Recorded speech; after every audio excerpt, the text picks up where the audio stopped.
क्या हाल चाल है मेरे प्यारे परिंदे। उम्मीद है कि जबरदस्त होंगे, मस्त होंगे और आपके बोर्ड के एग्जाम की तैयारी बहुत बढ़िया चल रही होगी।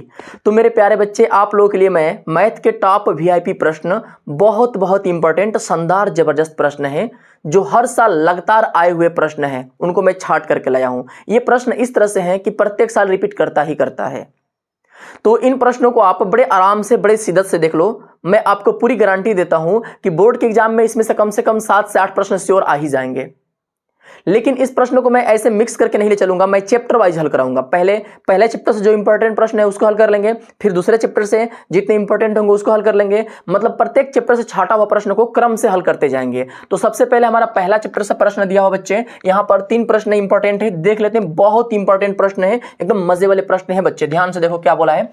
कौन सा सहअभाज्य संख्या का युग्म है? इसमें से कौन सा ऐसा जोड़ा है जो सहअभाज्य संख्या है? बच्चे समझो, सहअभाज्य संख्या क्या होता है? ऐसी दो संख्या जिसके बीच में एक के अलावा कोई और संख्या से विभाजित ना हो रही हो। दो ऐसी संख्या हो रही हो, दो अलग अलग ऐसी संख्या जो एक के अलावा किसी और संख्या से ना कटे। मतलब ये किसी संख्या से कटे कोई दिक्कत नहीं है, ये भी किसी संख्या से कटे कोई दिक्कत नहीं है, लेकिन जो संख्या से ये कट रहा हो उससे ये ना कट रहा हो। जैसे देखो यहां पर, इसको छोड़ लो अभी, ठीक है। जैसे ये देखो 14 और 35 है, एक से तो सभी संख्या कटते हैं, लेकिन इसके अलावा ये 7 से कटेगा, भी 7 से कटेगा। तो ये एक के अलावा किसी और संख्या से कट रहा है ना, सहअभाज्य नहीं होगा। ये 17 है, ये 51 है, ये 17 से कटेगा, 51 भी 17 से कट जाएगा, तो ये भी सहअभाज्य संख्या नहीं होगा। ये भी तो कई संख्याओं से कट जाएगा, तो ये भी सहअभाज्य संख्या नहीं होगा। अब हमारा 18 और 25 है। 18 हमारा 2 से कटता है, 3 से कटता है, 6 से कटता है, 9 से कटता है, लेकिन ये वाला संख्या ना 2 ही से कटता, ना 3 से ही कटता, ना 6 से ही कटता, ना 9 से कटता। यानी कि ऐसी कोई संख्या नहीं है जो दोनों को कटा सके। कोई एक सेम संख्या,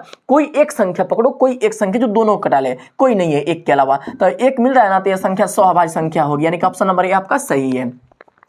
वैसे इसका प्रश्न नंबर 2 भैया बहुत इंपॉर्टेंट है, इसके ऊपर तो आप स्टार बना के रखो बच्चे। ये हर साल लगभग देता है, हर साल। और ये हर साल यहीं पे नहीं, बोर्ड के नहीं, ये कंपटीशन में भी बहुत इंपॉर्टेंट प्रश्न है। कंपटीशन में भी अक्सर प्रश्न दे ही देता है, रेलवे में हुआ, पुलिस में, ग्रुप डी में दे ही देता है अक्सर बच्चे, ठीक है। क्या प्रश्न बोला है ना कि वह बड़ी से बड़ी संख्या ज्ञात करें, वह बड़ी से बड़ी संख्या ज्ञात करें जिसमें 245 और 1037 को विभाजित करने पर प्रत्येक दशा में शेषफल 5 बचे। बच्चे जब भी इस तरह का प्रश्न देना, बड़ी से बड़ी का जिक्र कर दे वहां पे, तो वहां पे इन संख्याओं का निकालना पड़ेगा क्या, HCF।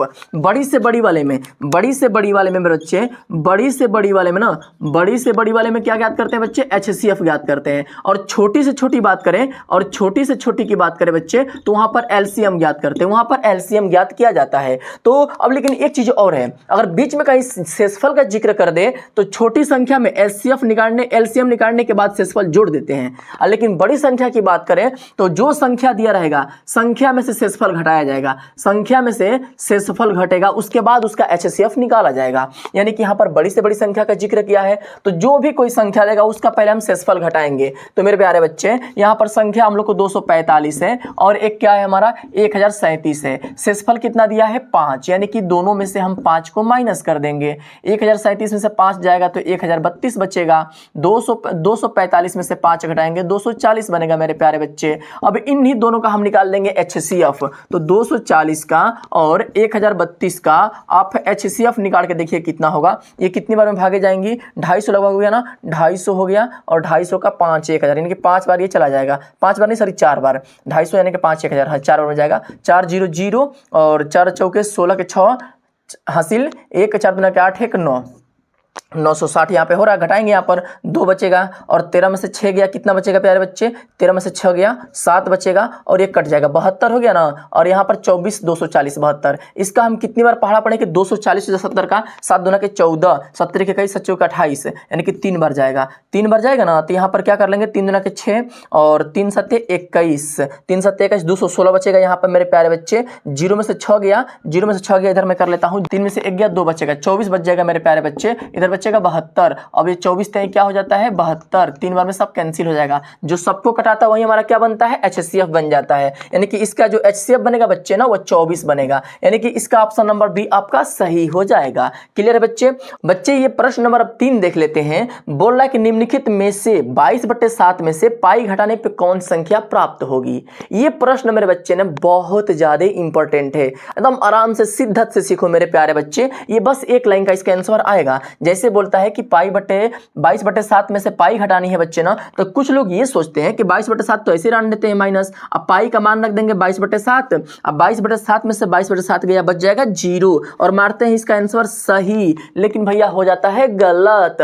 आप मार के आते हो सही, मन मन पूरा खुश हो जाते हो कि हमारा आंसर सही है, लेकिन घर आके मिलाते हो, मास्टर साहब बताते हैं गलत। अब ये कैसे गलत, तो देखो कैसे गलत होगा, ध्यान समझो। 22/7 माइनस पाई है ना, आप सबको पता है कि पाई का मान 22/7 होता है, लेकिन वो एक मानक वैल्यू है। इसका रियल वैल्यू जो होता है ना वो अपर में होता है, 3.14 समथिंग जो जाता है वो बहुत लंबा लाखों तक जाता है, वह रियल वैल्यू इसका होता है। ये रियल वैल्यू नहीं है इसका बच्चे, तो यह एक अपरमेय संख्या होता है। ध्यान समझो, पाई एक अपरमेय संख्या है। अपरमेय संख्या में कोई परमेय संख्या जोड़ो या फिर घटाओ, उसकी वैल्यू हमेशा क्या प्राप्त होगा, अपरमेय प्राप्त होगा मेरे प्यारे बच्चे, अपरमेय प्राप्त होगा। बहुत लोग तो इसको शून्य मार देंगे, जो लोग शून्य मारे थे ना जस्ट अभी कमेंट में यस लिखकर भेजो कि हाँ मैंने शून्य मार दिया था, इसको गलती से मजाक में गलती हो गया था। तो मेरे प्यारे बच्चे, आप सबको पता है कि बोर्ड का पेपर फरवरी में होने वाला है, और फरवरी बहुत कुछ ही दिन पेपर बच चुका है, फरवरी का महीना चल भी रहा है। तो ये महीना बहुत क्रूशियल होता है बच्चों के लिए, जो नए बच्चे हैं, क्योंकि ना पता है आप लोग कितने इसमें डे पढ़ते हैं, कई सारे डे भी आ जाते हैं, और इसी डे में बच्चों का ना अक्सर दिल टूट जाता है, और टूटे हुए दिल वाले बच्चे अक्सर गम में आ जाते हैं, पढ़ाई को छोड़ देते हैं। लेकिन ना मेरे मुन्ना, ऐसा नहीं करना है, पढ़ाई नहीं छोड़ना है आपको। ये सब मोह माया प्यार आता जाता रहेगा, पढ़ाई हमेशा नहीं हो सकता है। पढ़ाई का टाइम है, प्यार करो, पढ़ाई करो, प्यार ना करो अभी, ठीक है बच्चे। और जो बच्चे टूटे हुए हैं उनके लिए मैं एक छोटी सी लाइन ही सुनाता हूँ, थोड़ा ध्यान से सुनिएगा कि अब क्या ही फायदा समझाने से, जो कल तक तुम्हारी खामोशी को समझ लेता था, अब तुम्हारे वो दर्द को भी नहीं समझ पा रहा है। अब क्या होगा सैड स्टेटस लगाकर, जो तुम्हारी फीलिंग को नहीं समझ सकता, वो तुम्हारे दर्द वाले स्टेटस को घंटा समझेगा। उससे दूर हो जाओ, ठीक है ना। अब स्टेटस वेटस लगाने से कुछ नहीं होगा मेरे मुन्ना, कुछ नहीं होगा। बस होने वाला कुछ है तो रिजल्ट से होने वाला है। रिजल्ट इतना तगड़ा लाओ, इतना भौकाल बनो कि तुम्हारे रिजल्ट देख करके वो चौक में आ जाए, करी भैया ये कैसे बंदा पढ़ाई कर लिया इतने दिनों में, ये तो बंदा अभी तक मेरे पीछे घूम रहा था, अब कैसे मेरे से आगे निकल गया। ऐसा कुछ चौकाचौंध मानो, ठीक है बच्चे। और इसके लिए आपको मेरे चैनल पर लगातार देखना पड़ेगा वीडियो, और सारे वीडियो का मैं सोल्यूशन आपके साथ में लाऊंगा साइंस और मैथ के लिए। क्लियर है बच्चे। तो अब मेरे बच्चे अगर मेरे चैनल पे आप नए हो तो मेरे चैनल को सब्सक्राइब करो, वीडियो को लाइक भी कर दो। तो करो, चलो करते हैं शुरुआत अगला क्वेश्चन का। बच्चे चैप्टर नंबर 3 है दो चर का रैखिक समीकरण, उसके जो टॉप वीआईपी प्रश्न है उसके प्रश्नों को देख लेते हैं। तो शुरू करते हैं प्रश्न नंबर 4। बोल रहा है कि समीकरण x + y = 10, x - y = 4 का हल है। इसके हल इसमें से कौन से हैं? सिंपल सा बात है, देखो बच्चे इसको आप दो तरह से कर सकते हो। पहली बात कि आप इसको विस्तार में करो, या तो इसका ऑप्शन उठा करके इन दोनों में रख के चेक कर लो कि बराबर हो रहा है।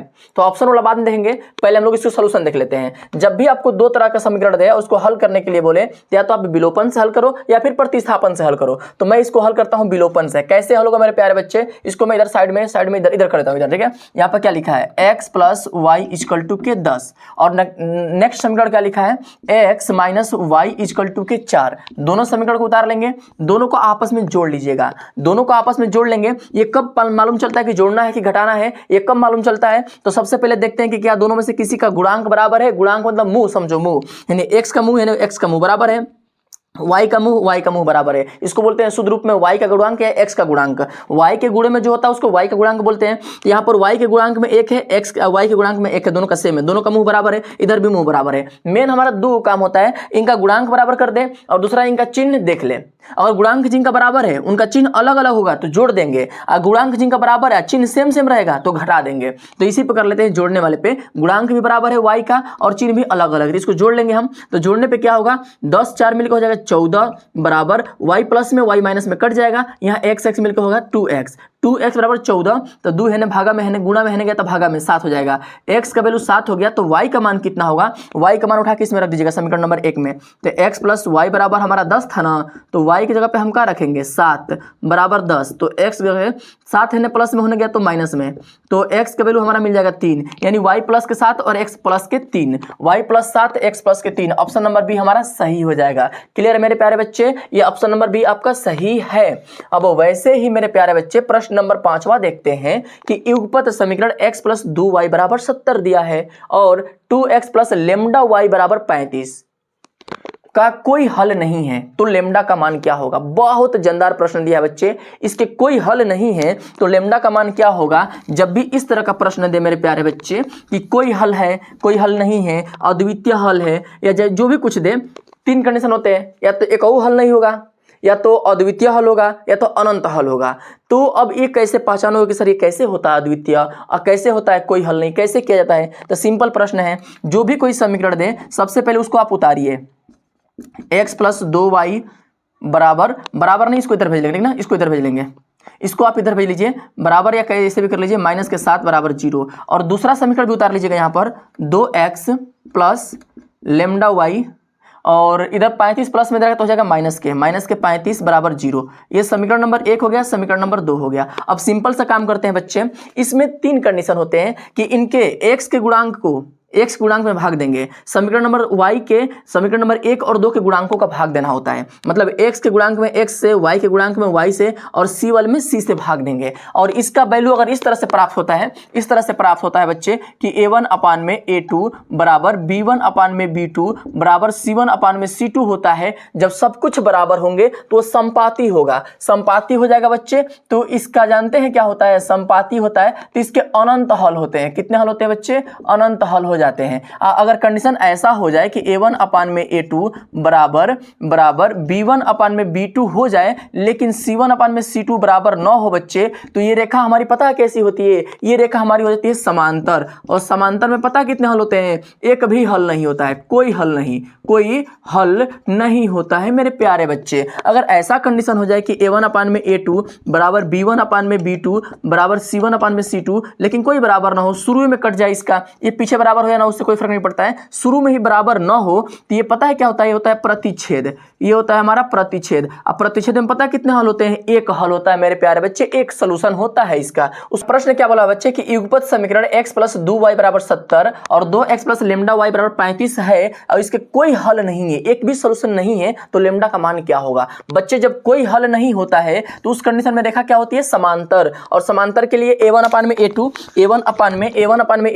बराबर b1/b2 लेकिन c1/c2 बराबर नहीं होगा। यानी कि x में x का भाग देंगे, y में y का भाग देंगे, वो बराबर होगा लेकिन ये बराबर नहीं होगा। यानी कि क्या होगा? 1/2 बराबर बनेगा ये y वाला y वाले से, ठीक है, बराबर 2 में लैम्डा, 2 में क्या हो जाएगा बच्चे? लैम्डा हो जाएगा। c1 c2 को छोड़ दीजिएगा, इसको हल कर लेंगे। 2 हमारा इधर है, भागा में क्रॉस मल्टीप्लाई कर लेंगे तो लैम्डा से 1 में गुणा होगा, लैम्डा बनेगा, 2 से 2 में गुणा होगा, 4 बनेगा। यानी कि लैम्डा के वैल्यू कितना होगा मेरे प्यारे बच्चे? 4 हो जाएगा। ऑप्शन नंबर आपका डी सही है। क्लियर है मेरे प्यारे बच्चे? ये जो कंसेप्ट समझाया हो ना, थोड़ा सा मेरी बात ध्यान समझना। आपको प्रत्येक चैप्टर में मैं थोड़ा सा उसका जो थ्योरी रहेगा रिकॉल करता रहूंगा। अब ये मत सोचना कि सर आप वीडियो को इतना लंबा क्यों ले जा रहे हो, आपको कोई जड़ी बूटी ना सुंघा दो कि तुरंत आंसर इसका आ जाए। तो भैया जड़ी बूटी तो है, ये देख लीजिए ना, है ये जड़ी बूटी है कि a1/a2 b1/b2 बराबर आंसर कर लेंगे, नहीं पढ़ेंगे कर लेंगे, माथा फ्यूज हो जाएगा बोर्ड में जब आएगा प्रश्न। तो पूरा विस्तार में नहीं पढ़े रहेंगे ना, माथा एकदम फ्यूज होगा, आपको बता दे रहे हैं हम। इसलिए पूरे के पूरे सॉल्यूशन देख लीजिए कैसे कैसे चीजें विस्तार में हो रही हैं। अब तो मान लीजिए हम ही प्रश्न दे दिए, अब बोर्ड में बोल दे कि इसका कोई हल ना बोल के इससे यूनिक हल है, अनोखा हल बोल दे, क्या करेंगे?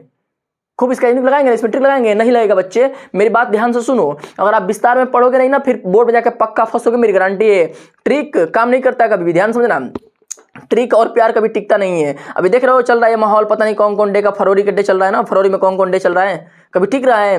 एक ही देख रहे हो, एक ही चीज न जाने को पैक से कमा रहा है, को से गिफ्ट ले रहा है, एक वस्तु दो से 4 को 5 से गिफ्ट ले लेकर सबको लूस रहा है और लास्ट में ना सबका दिल तोड़ दे रहा है। टिकता नहीं है किसी के पास, यही तरह होता है ट्रिक और प्यार कभी टिकता नहीं है एक पर, वो हमेशा बदलता रहता है। इसलिए विस्तार में पढ़े रहोगे ना, केनियो से घुमा के दे ऐठ ना दोगे, चाप दोगे ही में ना, वैसे ही विस्तार में पढ़े रहोगे तो केनियो से आएगा तो उस चाप के आंसर निकाल लोगे उसका। तो इसलिए मेरे बच्चे विस्तार में पढ़ो। अब प्रश्न नंबर अगला 6 नंबर देखते हैं। 6 नंबर क्या हमसे बोल रहा है मेरे प्यारे बच्चे कि यदि समीकरण नंबर 2x + 3y = 13 दिया है, में x का मान क्या होगा? x का मान 2 है तो y का मान क्या होगा? ठीक है, x का मान 2 दे दिया है तो y का मान क्या होगा मेरे प्यारे परिंदे? ये बहुत आसान प्रश्न था, देखो कैसे इसको हल करोगे। ये प्रश्न दिया है जो ना, इसको उतार लो यहाँ पर। 2x + 3y = 13 हमको दिया हुआ है और x का मान कितना दिया मेरे प्यारे बच्चे? x का मान कितना दिया है? 2 दिया है। ध्यान समझो यार, कैसे बताऊं, ध्यान समझो इसको। ये समीकरण आप उतार लिए हो ना, x का मान 2 दिया है ना, तो x की जगह पे 2 रखो उठा करके, यहाँ पर 2 × 2 + 3 × y = 13। मेरे प्यारे बच्चे ध्यान से समझो इसको, क्या बोल रहा है ना कि 2 से 2 में गुणा करेंगे 4 हो जाएगा, प्लस 3y = 13। 4 इधर प्लस में उधर गया तो माइनस में हो जाएगा, तो 3y = 13 में से 4 गया बनेगा 9, तो 3y बराबर 9 बन गया, 3y बराबर 9 बन गया, तो 3 इधर गुणा में उधर गया तो भागा में हो जाएगा, तो 3y बराबर 9, तो 3 से 9 कटेगा 3 आएगा, यानी y की वैल्यू कितना आ जाएगा मेरे प्यारे परिंदे, y की वैल्यू आ जाएगा 3, यानी कि ऑप्शन नंबर सी आपका सही हो गया मेरे प्यारे लाल, ऑप्शन नंबर सी हो गया। हाँ तो मेरे प्यारे परिंदे अब हम लोग आ गए हैं द्विघात समीकरण वाले पे, अभ्यास 4 पे। इसका जो ऐसा प्रश्न जो बार बार रिपीट किया हुआ है उन प्रश्नों को मैं इधर लिखा हूं, देख लीजिए ध्यान से। क्या बोल रहा है 7वां नंबर ना, यदि द्विघात समीकरण 3x का square plus 5x minus Q बराबर 0 के मूल समान हो तो क्यू का मान क्या होगा। मेरे बच्चे मेरे प्यारे परिंदे ध्यान से, एकदम ध्यान से कंसंट्रेट होकर सुनो बच्चे।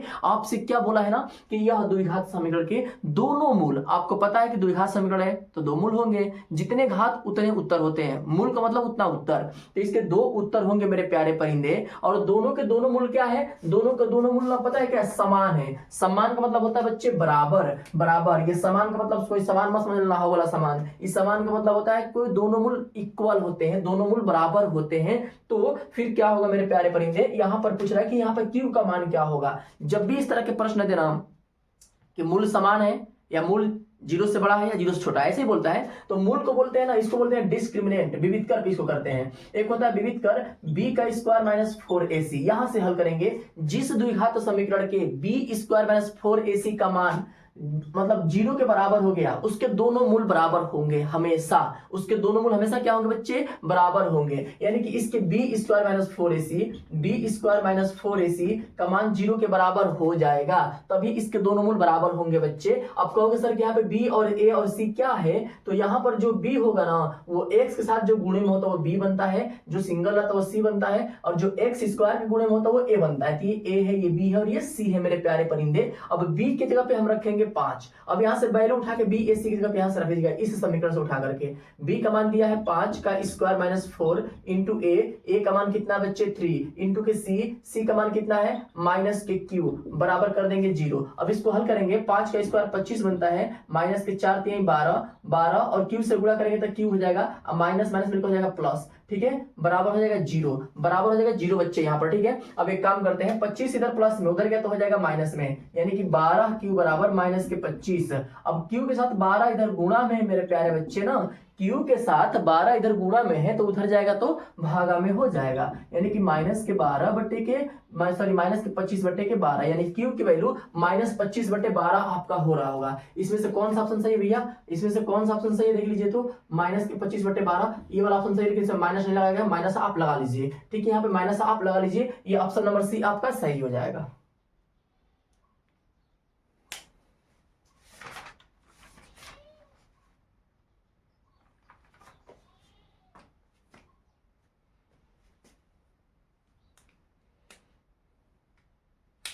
अब वैसे ही एक, अब चलते हैं प्रश्न नंबर 8 पे। ये प्रश्न नंबर 8 ना बहुत इंपॉर्टेंट है बच्चे, ये हर साल लगभग आया है। ये प्रश्न आपको हम बता देना कि कम से कम 7-8 बार 2015 से लेकर 24 तक में ये 7-8 बार आ चुका है। ये प्रश्न मेरे बच्चे 7 से 8 बार आया हुआ है। क्या बोल रहा है कि 5x का स्क्वायर माइनस 3x प्लस 2 बराबर 0 के मूलों का योगफल क्या होगा। इसके जो मूल बनेंगे ना उसके मूल का योगफल क्या होगा मेरे प्यारे बच्चे। तो आप एक बात ध्यान से सुनो, किसी भी समीकरण के मूल का योगफल पूछता है तो उसका सूत्र होता है ना, एक सूत्र याद रखिएगा कि अल्फा प्लस बीटा, दो मूल होते हैं किसी द्विघात समीकरण के, दो मूल होते हैं, एक अल्फा मानिएगा एक बीटा मानिएगा। अरे भैया दूगो मूल का मतलब होता है दूगो उत्तर, दूगो उत्तर, मूल का मतलब समझ लीजिए उत्तर, इतना सिंपल समझिएगा, ठीक है ना। तो अब इसके दो मूल हैं तो एक को अल्फा मानेंगे दूसरे को बीटा मानेंगे मेरे प्यारे परिंदे। अब बोला कि दोनों का योगफल क्या होगा, योग मतलब योगफल मतलब जोड़ होता है, योग मतलब जोड़ होता है बच्चे। तो ये योग मतलब दोनों को जोड़ेंगे, अल्फा प्लस बीटा का सूत्र होता है माइनस के बी अपान में ए, और वही पूछता कि मूलों का गुणनफल क्या होता, तो अल्फा इंटू बीटा का मान होता है सी अपान में ए, ठीक बच्चे, सी अपान में ए होता है। हमसे सिर्फ योगफल पूछा है तो हम इसको नहीं लेंगे, इसी पे काम कर लेंगे। अल्फा प्लस बीटा बराबर माइनस के बी अपान में ए हो जाएगा, तो माइनस का चिन्ह माइनस के साथ उधर जाएगा आपका। अब यहाँ पर वैल्यू का है हमारा, यहाँ पर वैल्यू है b का, तो इस समीकरण से मेरे प्यारे बच्चे, इस समीकरण से आप b खोजिए कहां पर है। तो जो x के साथ में होता है वो b बनता है, तो b का मान हमारा माइनस के 3 हो जाएगा, ये अपने चिन्ह के साथ उतरेगा, और a है ना, a का मान 5 हो जाएगा, तो यहाँ पर 5 लिख दीजिएगा बट्टे में, तो माइनस माइनस मिलकर हो जाएगा प्लस 3 बट्टे के 5। अब प्लस के 3 बट्टे 5 इसमें कौन सा है देखिए, तो ये पहला ऑप्शन आपका प्लस के 3 बट्टे 5 है। क्लियर है बच्चे, इसका ऑप्शन नंबर ए सही हो जाएगा मेरे प्यारे परिंदे। अब प्रश्न नंबर 8 देख लेते हैं, सॉरी 9 देख लेते हैं। क्या बोल रहा है ना, समीकरण x का स्क्वायर माइनस 7x प्लस 12 बराबर 0 के मूलों के व्युत्क्रम का योगफल। ये तो प्रश्न बहुत ज्यादा मजा वाला यार, क्या बताएं, जितने प्रश्न छाट के लाए आपको मास्टर साहब तो हर प्रश्न को इंपॉर्टेंट बोल रहे हैं, तो मेरे बच्चे इंपॉर्टेंट है इसलिए बोल रहे हैं, अपने मन से नहीं बोल रहे हैं इंपॉर्टेंट है। ये जितने प्रश्न है ना सबके सब प्रश्न हर साल आए हुए हैं, हर साल रिपीट किए हुए मेरे प्यारे परिंदे, तभी तो मैं इंपॉर्टेंट बोल रहा हूँ, ऐसे मैं बोल दूंगा इंपॉर्टेंट। भाई देखो एनालिसिस करता हूँ प्रश्नों को, पता है प्रश्नों को छाटता हूँ, पूरे पेपर उठा के देखता हूँ कौन कौन से पेपर में कौन सा प्रश्न ज्यादातर रिपीट किया गया है, कौन सा प्रश्न इंपॉर्टेंट है, छाटता हूँ, उसके बाद आप लोग के लिए मैं लाता हूँ मेरे बच्चे, इसके बाद लाता हूँ। ऐसे नहीं बस गया तुरंत उठा लेके चला आया, ऐसे नहीं होता है बच्चे, ठीक है ना।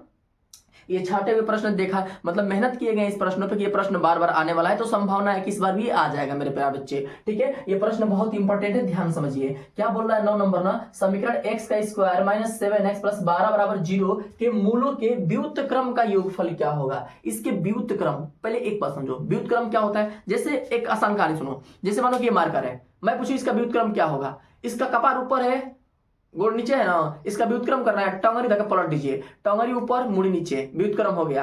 अब हमारा व्युत्क्रम करना होगा, क्या करोगे, हमारा टंगरी ऊपर मुड़ी नीचे कर दो, हम व्युत्क्रम में हो गए, नहीं हो जाएंगे। तो किसी को व्युत्क्रम में बोलना हो ना तो कहना कि किसी को मारना आती मत कहो कि मारेंगे, कहो कि तुम्हारा व्युत्क्रम कर देंगे, अभी है टंगरी ऊपर मुड़ी नीचे कर देंगे, समझ रहे बात को।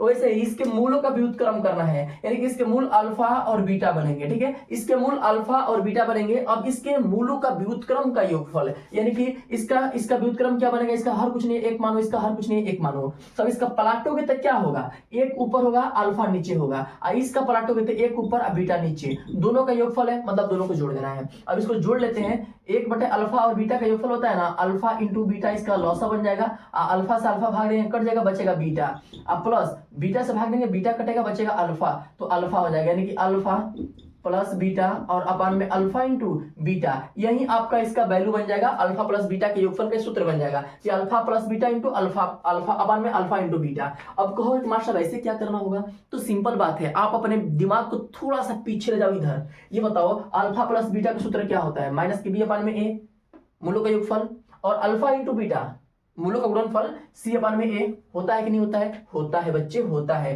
तो इसी को क्या करेंगे कि हमारा इसका ए यहां से निकाल लेंगे, ए कुछ नहीं है तो एक मान लेंगे, बी हमारा माइनस के हाथ हो जाएगा और सी प्लस के 12 हो जाएगा। तो पहले यहां पर अल्फा प्लस बीटा निकालते हैं, अल्फा प्लस बीटा बराबर माइनस के बी अपान में ए। अब बच्चे बताओ माइनस के चिन्ह माइनस के साथ रहेगा, और यहाँ पर बी का मान कितना दिया बच्चे, माइनस के 7 दे दिया है, और अपान में ए का मान कितना दिया है 1 दिया है, माइनस माइनस हो जाएगा प्लस, और प्लस के 7 बटे में एक हट जाएगा 7 बनेगा, यानी अल्फा प्लस बीटा का मान हमारा कितना आ गया बच्चे, अल्फा प्लस बीटा का मान आ गया 7, और बटा में alpha into beta, alpha into beta का योगफल होता है मेरे प्यारे परिंदे सी अपान में ए, सी अपान में ए, सी का मान यहाँ पे कितना दिया है 12 दिया है, अपान में ए का मान कितना दिया है 1 दिया है, यानी कि 12 बटे 1 का मान होता है 12, यानी कि अल्फा इंटू बीटा का वैल्यू हमको मिल गया है 12, यानी कि 7 बटे 12 इसका आंसर बनेगा, यानी कि ऑप्शन कौन सही हो रहा है प्यारे बच्चे, ऑप्शन नंबर ए आपका सही हो रहा है, ठीक है, ऑप्शन नंबर ए सही। हाँ तो मेरे प्यारे बच्चे अब हम लोग आ गए हैं अभ्यास 5 पे, समांतर श्रेणी के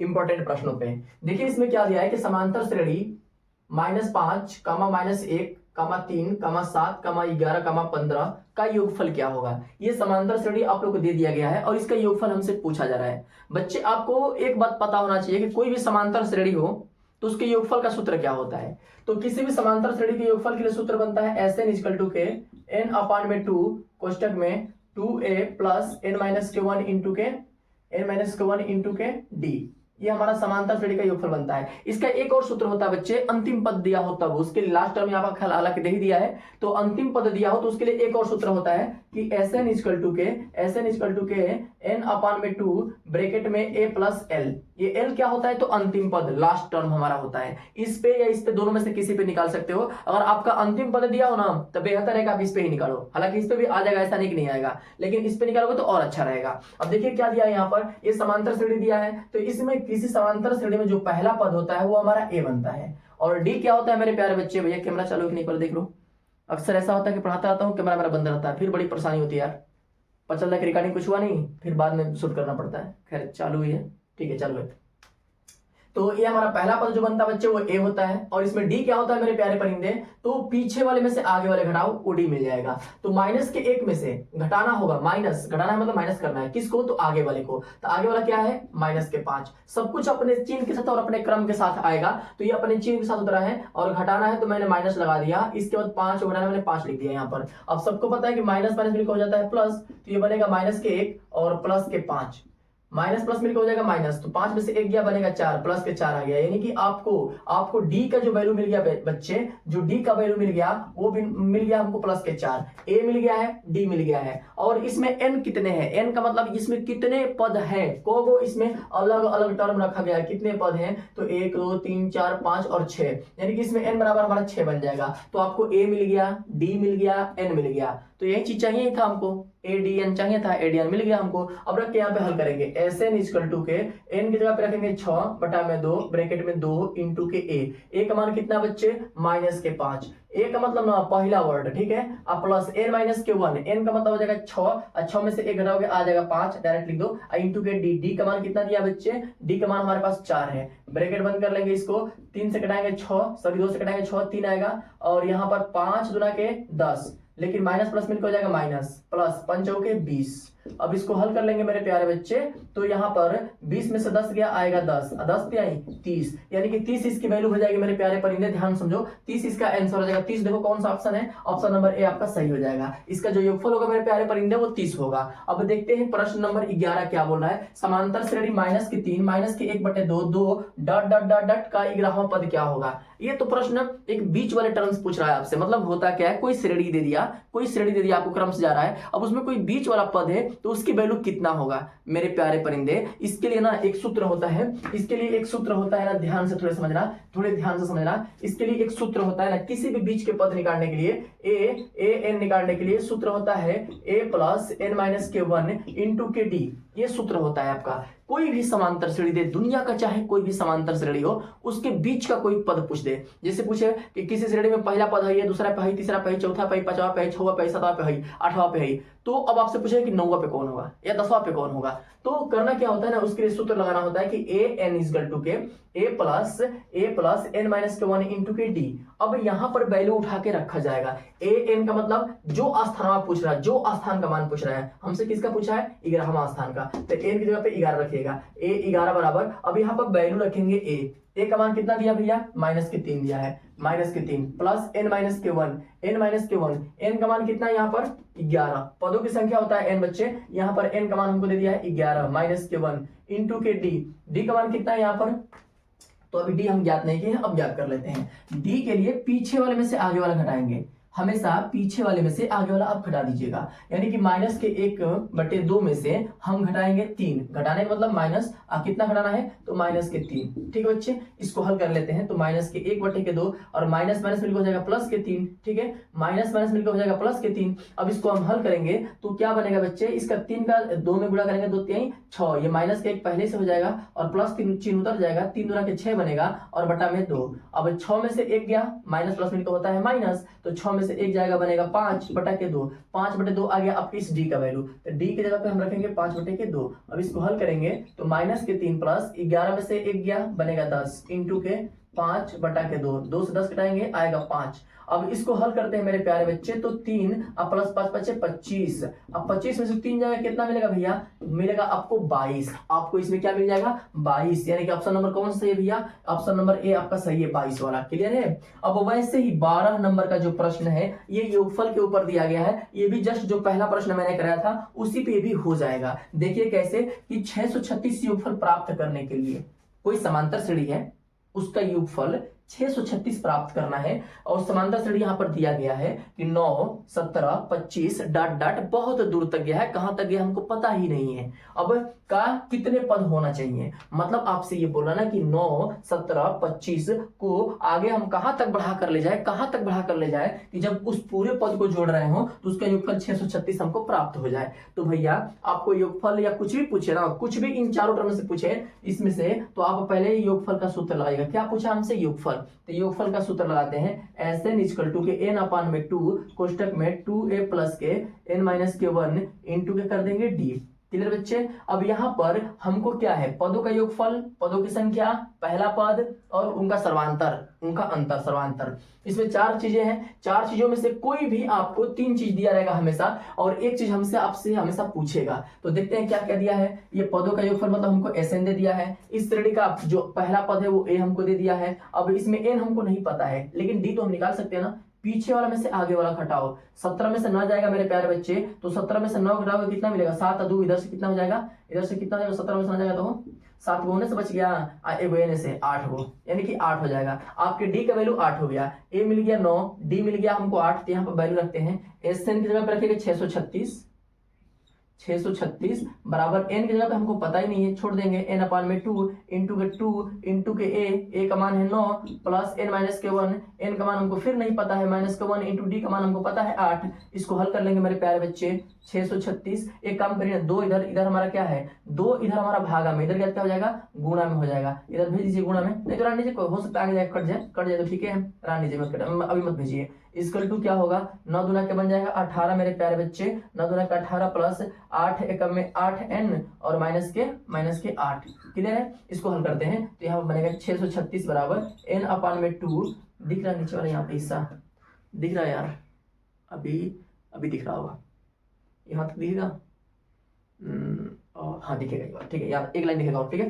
तो यहाँ पर क्या करते हैं, यहाँ पर 18 में से 8 हमारा घटेगा, बन जाएगा 10 प्लस 8n, ठीक है बच्चे। अब 2 से अंदर सब में गुणा कर दो, 2 से अंदर सब में कटेगा तो ये 5 हो जाएगा और ये 4 हो जाएगा। क्योंकि होता क्या ना, ब्रैकेट के कोई बाहर है, अंदर जाएगा तो दोनों से, या जितने पद होंगे सबसे कटता है, या गुणा होता है सब में भाग दिया जाता है, तो 2 से सब में भाग दिया जाएगा। तो यहाँ पर क्या बचेगा ना, 636 बराबर n ब्रैकेट में 5 प्लस 4n, ठीक है। इसको मैं कहाँ करूँ, थोड़ा ऊपर करता हूँ बच्चे, ऊपर देखो, ठीक है। इसको मैं ऊपर कर लेता हूँ, ये तो हो ही गया होगा आप लोग का, इसको मैं ऊपर कर लेता हूँ। यहाँ पर क्या लिखा है ना, 636 बराबर n ब्रैकेट में 5 प्लस के 4n, n से 5 में गुणा करेंगे बनेगा 5n, अब प्लस n से 4n में गुणा करेंगे तो 4n का स्क्वायर बनेगा। क्लियर बच्चे।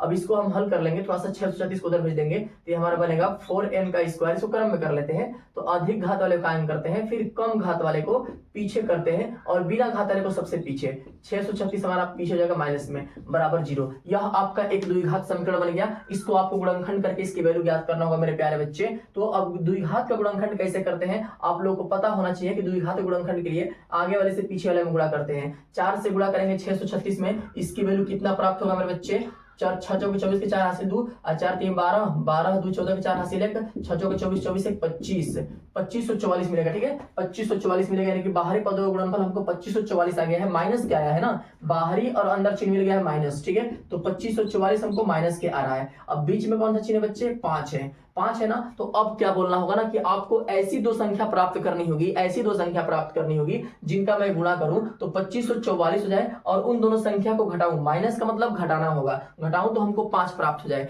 यह द्विघात समीकरण गुणनखंड का नियम है। इसमें द्विघात समीकरण का भी प्रयोग कर दिया गया है, क्योंकि आप लोग पढ़ लिए अभ्यास 4 में ना, इसलिए इसमें प्रयोग किया गया इसका। तो मेरे प्यारे बच्चों, इसमें ना कोई 2 संख्या ऐसा प्राप्त करो कि गुणा करने में 2544 हो जाए, घटाने पे 5 प्राप्त हो। तो संख्या अगर आपको सोचने पे नहीं मिलता है ना, तो 2544 का आप सिंपल सा लॉसा निकाल लीजिएगा। 2 से कटाएंगे, 2 एकम में 2, 2 दूना के 4, 2 7 14, 2 दूना के 2, ठीक है ना। 2 से कटाएंगे 6, फिर 6 हो जाएगा, यहाँ पर कितना होगा 3 होगा, और यहाँ पर कितना बनेगा बच्चे, यहाँ पर कितना बनेगा 3 हो जाएगा ना, तो यहाँ पर 1 636 बनेगा। फिर 2 से हम भाग देंगे तो 3, फिर यहाँ पर 1, फिर यहाँ पे 1 हो जाएगा, 1 बचेगा 8 हो जाएगा, 318 हो जाएगा। फिर 2 से कटाएंगे मेरे प्यारे बच्चे तो 150 और 9, 150 और 9 कितना होता है वो 159 हो जाएगा, 159 आएगा, ठीक है। 159, 2 से कटाने पे 2 एकम में 2, 1 बच गया, 2 बचे 10, फिर 1 बचे 2 18। अब ये किससे कटेगा, तो अब 3 से कटेगा, 3 5 15 और 3 3 9, 3 5 15, 3 3 9। वीडियो थोड़ा सा लंबा होगा बच्चे, वीडियो थोड़ा सा क्वेश्चन लंबा जा सकता है, लेकिन टेंशन ना लो,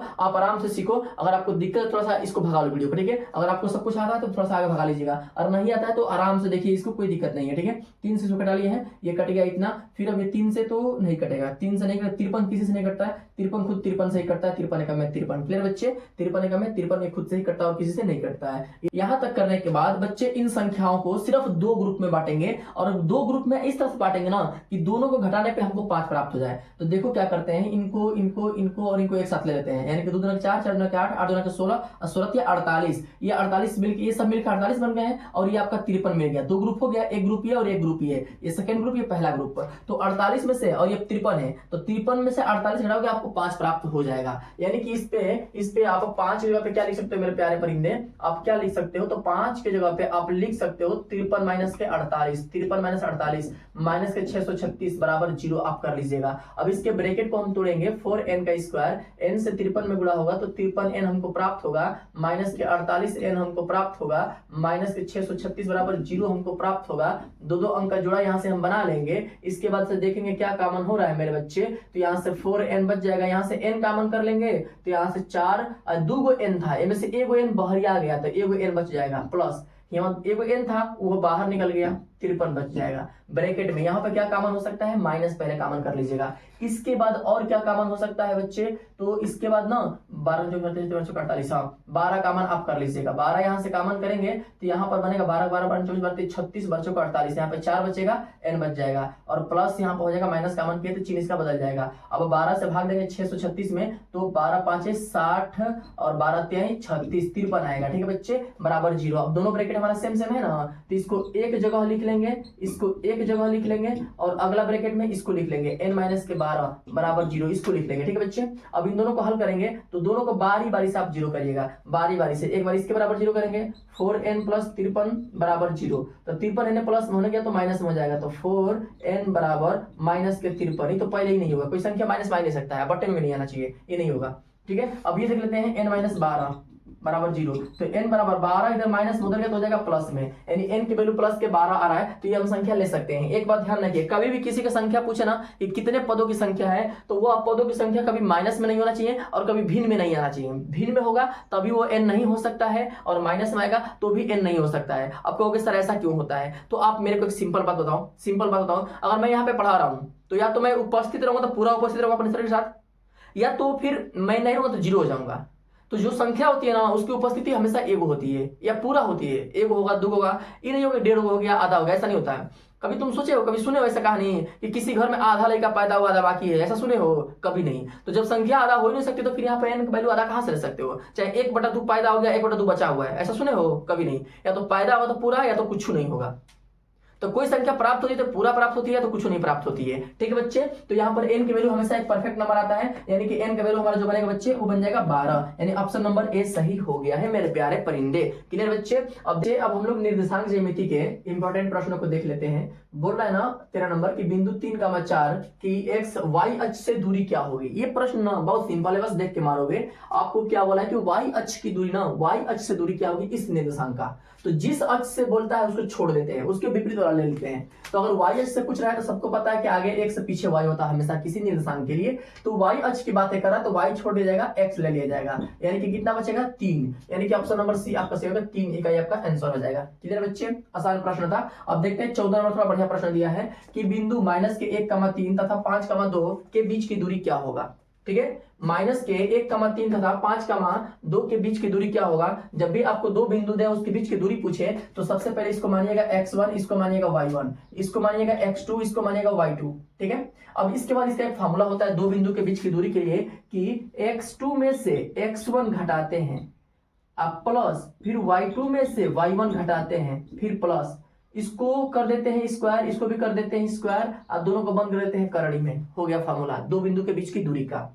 x2 में से x1 घटाएंगे तो यहाँ पर x2 का मान कितना दिया है 5, माइनस से तो उतर जाएगा, फिर x1 का मान कितना है, ये पहले से ही -1 था, ये -1 आपका ब्रैकेट के साथ आएगा का होल स्क्वायर, प्लस y2 का मान है बच्चे 2, माइनस y1 का मान है 3 का होल स्क्वायर, इसके अंडर रूट में बंद कर लीजिएगा। इसको वर्क हल करेंगे तो माइनस माइनस मिलकर हो जाएगा प्लस, तो 5 में 1 जुड़ेगा हो जाएगा 6 का वर्ग प्लस अब यहाँ पर माइनस और प्लस मिलकर हो जाएगा माइनस, 2 प्लस में है 3 माइनस में है, तो माइनस प्लस मिलकर हो जाएगा माइनस, तो 3 में से 2 जाएगा बनेगा माइनस के 1, और माइनस के 1 का वर्ग करेंगे प्लस के 1 ही बनेगा बच्चे। इसको हल कर लेंगे थोड़ा सा, 6 का वर्ग हो जाएगा 36, 36 और 1 का वर्ग हो जाएगा 1, यानी 36 और 1 मिलकर कितना होता है 37, यानी करंट में 37 इसका वैल्यू हो जाएगा। कौन सा आंसर सही हो रहा है इसमें, ये वाला ऑप्शन नंबर बी आपका सही है। क्लियर है बच्चे। अब वैसे ही बोल रहा है कि एक वृत्त AB एक, ठीक है ना, AB वृत्त का व्यास है, कोई वृत्त है उसका व्यास AB है, जिसका केंद्र 2, -3 है तथा B का निर्देशांक 1, 4 है,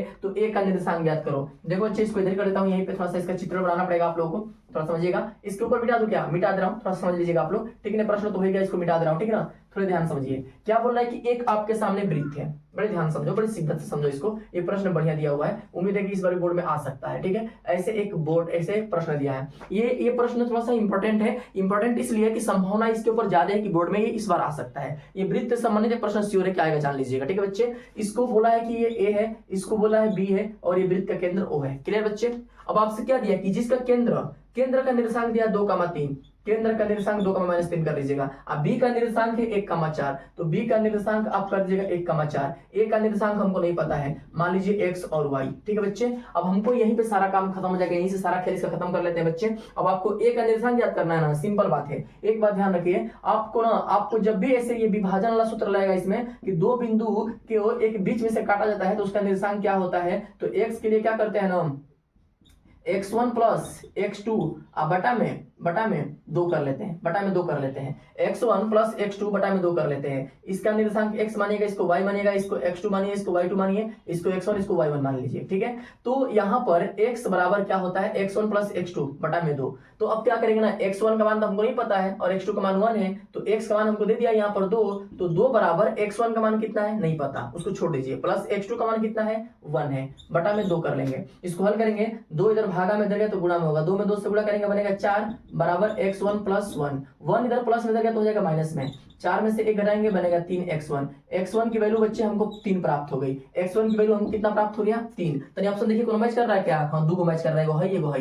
अब इन्हीं दोनों में से कोई ना कोई एक होना चाहिए, देख लेते हैं आगे y निकाल लेते हैं किसका मान होगा। y बराबर क्या होता है y1 प्लस y2 बटा में 2। अब y का मान यहाँ पे कितना दिया मेरे प्यारे परिंदे, y का मान यहाँ पर दिया है -3 बराबर y1 का मान क्या नहीं पता, प्लस y2 का मान क्या 4 बटा में 2 इधर भागा में देगा तो गुणा में होगा, 3 में 2 से गुणा करने पे -6 प्राप्त होगा, y1 प्लस के 4 हमारे इधर प्लस में दे रहा तो माइनस में, तो -4 बराबर y1, माइनस मिलकर होता है प्लस, तो 6 में 4 जोड़ने पे प्राप्त होगा बच्चे -10 बराबर y1, यानी y1 की वैल्यू -10 और x1 की वैल्यू 3। यानी कि इसको आप ऐसे लिख सकते हो, पहले x लिखा जाता है बाद में y लिखा जाता है, तो 3 का -10 आपका आंसर कौन सा भैया, हाई तो पहले खत्म हो गया, हाई सब तो खत्म है, हाई खत्म हो गया, ये ऑप्शन नंबर ए आपका सही हो गया। क्लियर बच्चे, मुझे उम्मीद है कि आपको निर्देशांक ज्यामिति बड़े अच्छे समझ में आ रहा होगा, ठीक है बच्चे।